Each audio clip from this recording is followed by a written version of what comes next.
Um, okay. Good morning, good afternoon, and good evening for all the people that watching my video presentation. This is my presentation. Let me introduce myself. I am Muhammad Agisni as a DTI Data Science from Purwadhika Data Science School.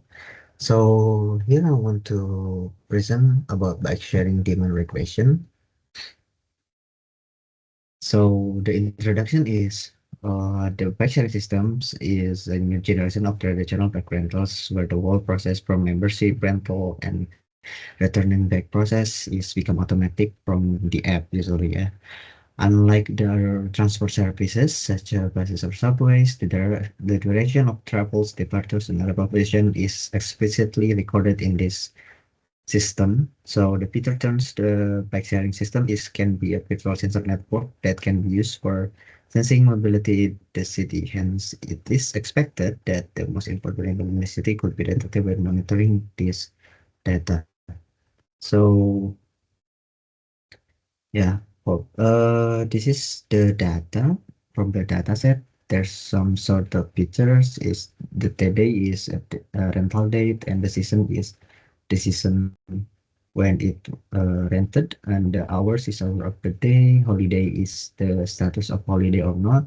The temperature and a temperature in Celsius, and or humidity, and weather sheet is weather situation. That option one is clear, few clouds, partly cloudy, and two is a little bit misty with cloudy, and the third option is light snow or light rain, thunderstorms, scattered cloud, light rain, and the fourth one is the heavy rains or thunderstorm or snow and fog.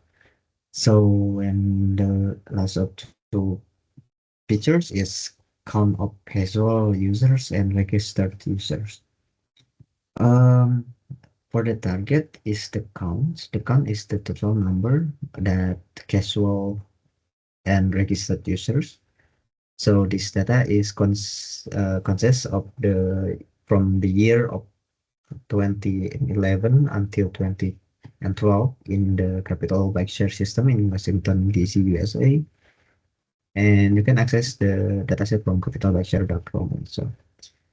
So with all these features, it hopefully can detect from target and make it prediction based on the regression that I gonna use. So first thing, before I want to get straight to the model and evaluate the model to predict, so I'm gonna check the data. So there are table here. So there are no missing data, negative or duplicate values in the data set. So it's safe. Some features have values equal to zero, like holiday. Zero means no holiday, and hours is mean at 12 a.m. And some features have value that have been normalized also, and the today column is already been data type. It should be inserted later in my process, except for one column. All other columns are float and type. So some categorical as represented as integers such holiday with 1 or 2, and season with 1 until 4, and weather situation with 1 until 4. So far there are no missing, negative, and duplicate is also to use this data. So I'm going to go with the export the data. So so there is a bike sharing count average by hour and the day of the week. So bike sharing is started increasing from 6 a.m. until the peak is 8 a.m. Yeah. So reflecting as considerable number of people using bikes for commuting to work or school. So the biggest increase occurred on the 5 p.m., possibly indicating people were returning from the work, and from the midnight until the early morning. Bike sharing are low, reflecting that minimal activity is be done by the midnight. Yeah. So bike sharing median shows increase on the weekdays and the decrease on the weekends, but are not too significant. And there is a very high consistency in bike sharing on the weekdays, indicating a similar bike usage routine for people on the weekdays. So mostly the people who use this bike sharing is mostly people who work on the workplace. So this is gonna average by month and year. Median bike sharing count start increasing in March here and peak in the September. After the increase in bike usage during the summer and late summer season. So bike sharing significantly decreased during the winter months, between November until December. Apart from summer, show increase during the spring month on the March and April, and decrease during the fall months, or starting to winter like October and November. So the bike usage pattern underscore the significant of season is employing people decision to bike, and significant increasing is also from the year 2011 until to 2012. So there's a growth in the popularity of the bike sharing system during that period. So impact of seasonal condition bike sharing on average is there's holiday is and weather situation is season. So better weather condition. Code 1 is corresponding the highest number of bicycle rental, and the poor weather condition is or cloudy weather is lower bike sharing, and extreme weather conditions like heavy rains and thick fog is have significant impact on reducing bike sharing also. So good clear weather, this insight underscore is importance of the weather analysis in the operational planning on bike sharing system. And bike sharing is actually lower on the holidays compared to regular days. This is also shown by before, and seasonal variation influence bike sharing are also on the summer and the fall and the spring, and the winter is the lowest bike sharing. Okay. So there's a scatter plots of numerical picture here. So there's a relationship between temperature and eight temperature pictures, and to count the total count that has positive linear pattern, and value zero in humidity feature looks like an outlier because it's far from dominant. Yeah. And there is a negative linear relationship between humidity and where when the humidity level increase and the number bicycle use tend to decrease. So decrease like that, and there's a kind of rise during weekend and weekdays. So there's a significant increase in bike sharing during hours 6 and 8, and on weekdays, Saturday and Sunday, and the weekends, I mean, there's tend to be increase during the day until the peaks at 13. And count of bike during weekdays and weekend between the casual user and the registered user. So casual user is more on the weekends, and the registered user mostly uses vehicle on the weekdays.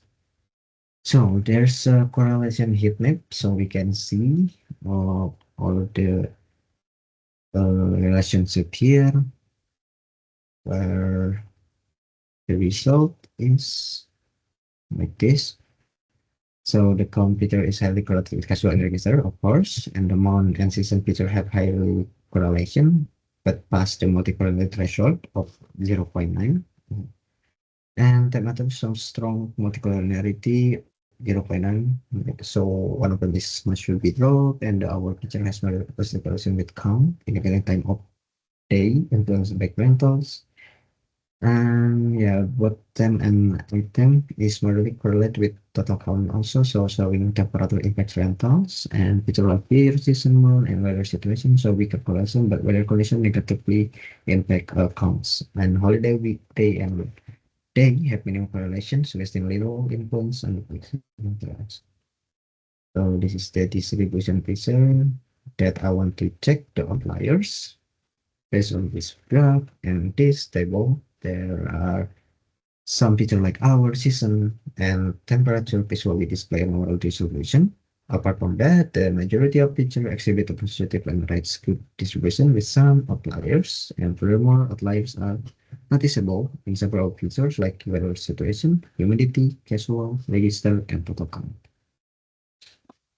So how do I handling about the data problem? So basic value we already check is none, and duplicated value also, but the outliers there are some outliers there with weather situation, humidity, and count. So I'm gonna using the which was upper and lower bound by 1%, and using the current function on relative count and multicollinearity issue for the atom and temperature is drop one of them, and redundancy from the cash flow and register because it's already total is really high correlation of total count because total count is basically cash flow count plus register count. So I'm gonna drop the column because these feature are the part of target variable. So it avoid me to have overfit data.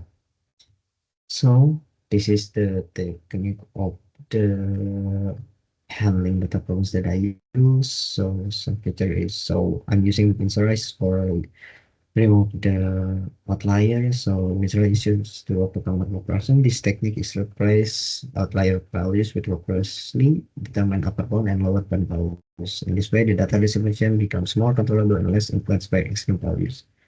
And I'm using visual question also for date. So it's kind of have like a day picture, a month picture, and year picture.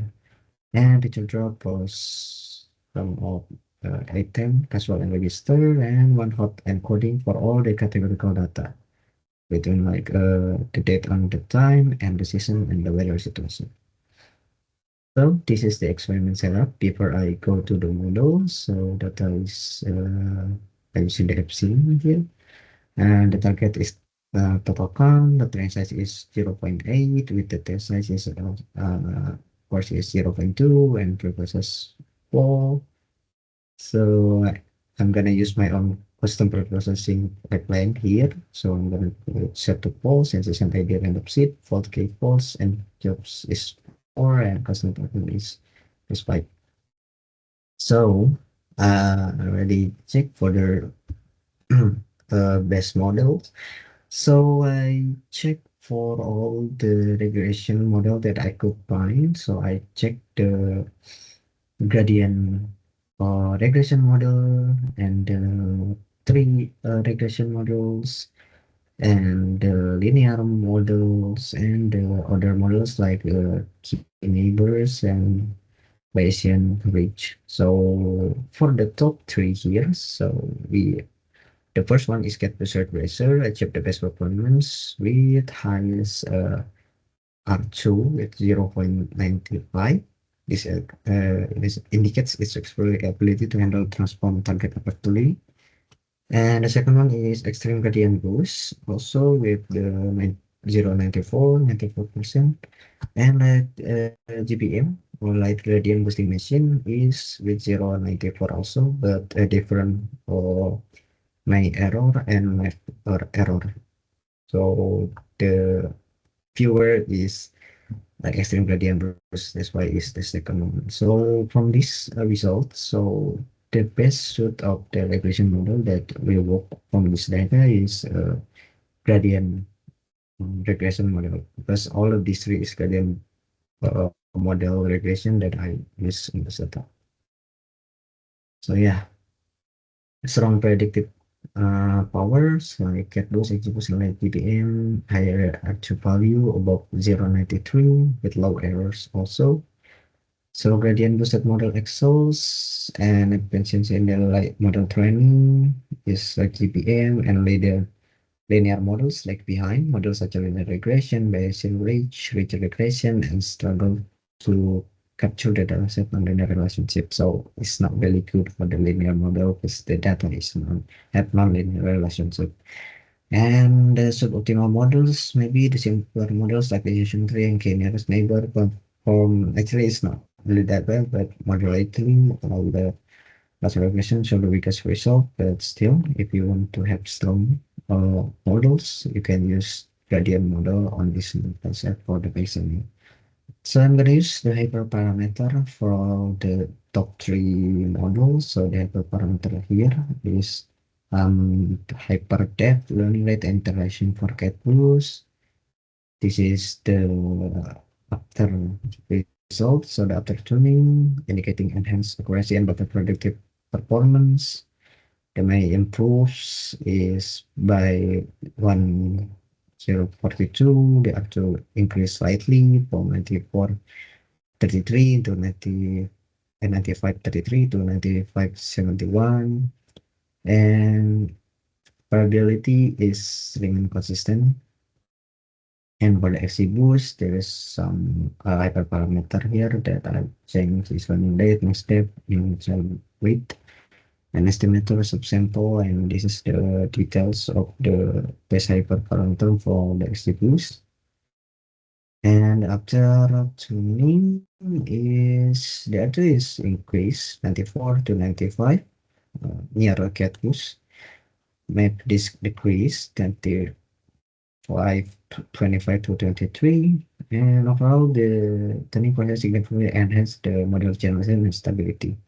So achieving the better accuracy also, and the like GBM also I'm doing an estimator, learning rate, no step, no lips, and initial simple. And the R2 is improved also from the 93 to 95, and but overall the turning process has significantly enhanced also the model accuracy and generation ability. So all the hyperparameter make the models is in sense the accuracy of the models, but based on this analysis, Catbot's regression is still the best choice because it provides a good balance between high accuracy and reasonable training time. And however, if training speed is priority, extreme gradients can also be considered a good alternative.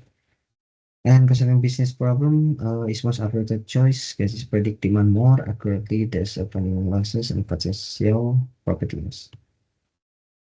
So, plus the model. So, the model here that I use is CatBoost. So, this is the model evaluation for the CatBoost. Is the learning curve from the transfer target. So, steady improvement and the convergence of validation training score and the validations is suggests good generation without underfitting or repeating and build after 6,000 instance. Cross-validate improvement is patches implying limited gains from more data. Overall, the model demonstrates robustness is well suited for the current dataset size. So yeah, it is more a detail that I can show you that the higher R2 is 97 for training, but testing is 95. So strong predictive ability. The residual distribution is centered around zero with no clear pattern. The histogram covers symmetric residual, indicating minimal bias. So overall, the model is accurate with well-behaved residuals and good generation to unseen data. And the prediction is generally accurate with the most data point close to base fit line here. So here, it's near mostly in the line. And overall, the model performs well with minor deviation in a few cases. And also with the actual data distribution and prediction is also like similar, and the actual data we see the prediction is more safe and more spread out values. While the model captures the overall trend, it's need improvement, I think, to better align with the for mid to high values. Yeah, this is the error that we got from the data. Well, the error, it seems like is less variable for the small values like 0 until 50 is with high a percentage. So it's really good for the higher mid to higher value range. And this is the picture, the picture in impact that peak hours positively impact prediction while early hours have a negative effect, and higher temperature increase prediction, and 2012 has a positive impact. Season and humidity show mixed effect with high humidity generally lowering prediction. High polish of weather situation have a strong negative impact. It means that the words were like 3 and 4 have negative impact, and weekly and months have small consistent impact with lower months showing negative influence, and holiday minimal impact overall. So go to data testing. The Catus regression model showing strong performance with up to 0.96 applying most operation with target variable. The error is 2098 and the market is 22 and 29. Prediction are quite consistent. However, some outliers like error in these areas where the model struggles, but overall it provides reliable prediction with acceptable error levels, making it suitable for the practical use. So for the test, I'm doing the unseen test with the to predict the registered member and the control members or user. For registered members, the model get used can achieve strong predictive performance with low error metrics with 17% and the percentage of metric is 23 and the absolute value is reach 96. That this demonstrate that the model effectively captured the variation in the data for the registered member.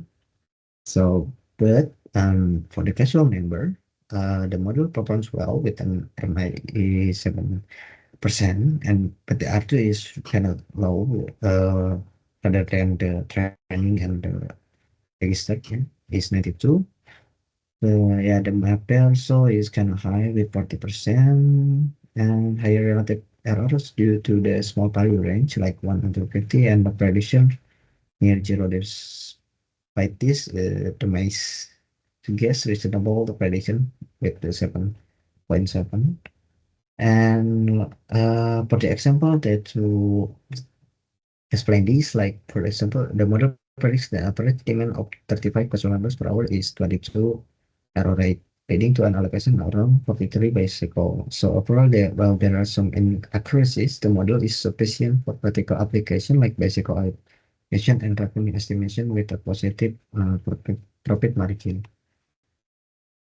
So the conclusion is there is some model processing. So the primary model is get used in the top choice for bike rental demand prediction. This data due to high accuracy and ability to handle nonlinear relationship and stable performance.